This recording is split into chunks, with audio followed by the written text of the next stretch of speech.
नमस्कार दोस्तों, मैं डॉक्टर वीके सिंह, वरिष्ठ आयुष परामर्श चिकित्सक, Chandan Ayush hospital, Raipur road, IIM road, Lucknow. दोस्तों, आज मैं बात करूंगा जो चीज़ मैं एक अनुभव कर रहा हूं कि आज के समय में अधिकतर डॉक्टर्स जो हैं वो मेडिसिन के डिस्पेंसिंग के लिए अपने पड़ोस में ही एक मेडिकल स्टोर या तो स्वयं खोल लेते हैं या फिर किसी को खुलवा देते हैं। और जैसा कि मेरा अनुभव है, 2% चिकित्सकों के परामर्श के पर्चे बाहर नहीं जाते हैं, क्योंकि जो रेंज चिकित्सक रखते हैं अपने पास में वो रेंज बाहर हर जगह उपलब्ध नहीं होती है।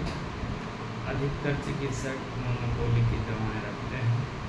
हॉस्पिटल से तो कभी रेयर एंड रेयरेस्ट में ही कोई पर्चा बाहर जाता है। तो अब दोस्तों, फिर सोचने वाली बात है कि आखिर ये मेडिकल स्टोर जो इतनी संख्या में खुले हुए हैं, बड़े मेडिकल स्टोर्स की तो बात छोड़ दें या किसी हॉस्पिटल के आसपास में जो है उनकी बात छोड़ दें, जो हर जगह गली मोहल्ले में काफ़ी संख्या में मेडिकल स्टोर खुले हुए हैं, यहाँ से दवाएं कौन लेता है?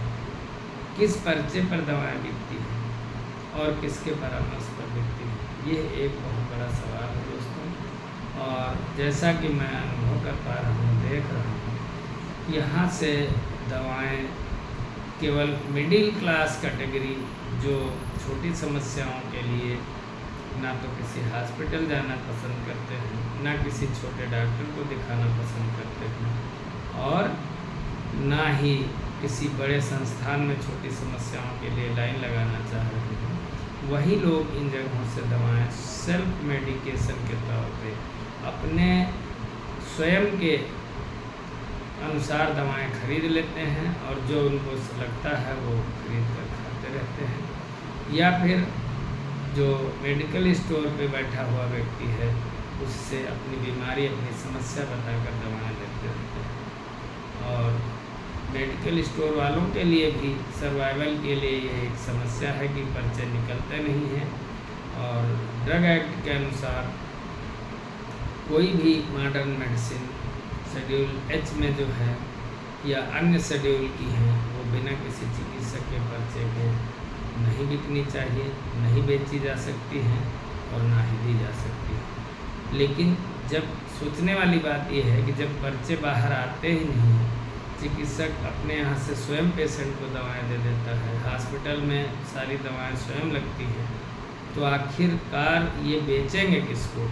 और लाइसेंस इनको ज़रूर होता है, सारी प्रक्रियाएं पूरी होती हैं और तमाम अन्य बातें, तमाम अन्य खर्चे हैं, दुकान का किराया है, एम्प्लाई अगर रखते हैं तो उसका खर्चा है, लाइसेंसिंग प्रोसेस के संबंध में जो भी जरूरी आवश्यक खर्चे हैं वो होते ही।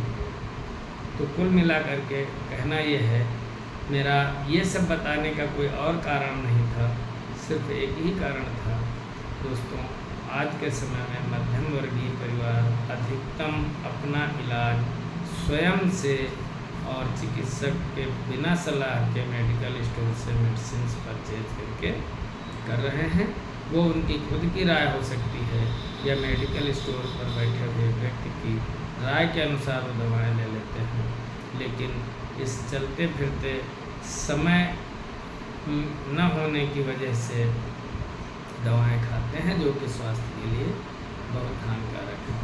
मैं तो एक आयुष चिकित्सक हूँ, तो मैं तो यही कहता हूँ कि ये शरीर कोई कूड़ा घर नहीं है, इसमें कोई भी चीज़ आप नहीं डाल सकते हैं, चाहे वो खाने की चीज़ हो, चाहे वो ताकत की चीज़ हो, या फिर वो कोई मेडिसिन ही हो, स्वास्थ्यपरक चीज़ें हों। जब तक उसको सही तरीके से ये समझ न लिया जाए कि वास्तव में इसकी आवश्यकता है या नहीं है, ये कूड़ा घर समझ के शरीर में जो भी अच्छा बुरा खाने को मिल जाए वो खा लिया जाए, वो सेहतमंद हो या ना हो, वो हानिकारक भी हो, लेकिन इसका ध्यान रखे बिना भोजन करना या किसी औषधि का प्रयोग करना, दोनों ही चीज़ें फ़ायदेमंद नहीं है।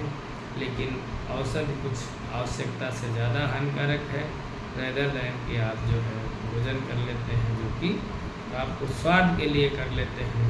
तो वहाँ पे एक जो खास बात ये रहती है कि कम से कम मन प्रसन्न होता है, मन को एक शांति मिलती है और उससे जो हमारे शरीर के अच्छे हार्मोन्स हैं, अच्छे एंजाइम्स हैं, वो ज़्यादा बनते हैं।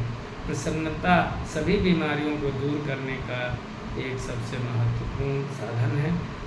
कितने भी दुख में हो, कितने भी आप परेशानी में हो, आपका कोई अच्छा मित्र, छोटा बच्चा, कोई भी व्यक्ति आता है और आपसे आपके माइंड को डाइवर्ट करके आपसे बातचीत करता है, आपको सांत्वना देता है, तो आपका स्वास्थ्य जो है वो बहुत ज़्यादा खराब होने से बच जाता है और आप डिप्रेशन में जाने से बच जाते हैं।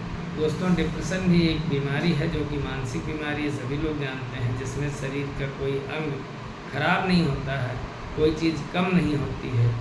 अधिकता होने की वजह से ही ये बीमारियां होती हैं। तो आप लोग ये तो समझ ही रहे हैं कि मानसिक स्वास्थ्य, मानसिक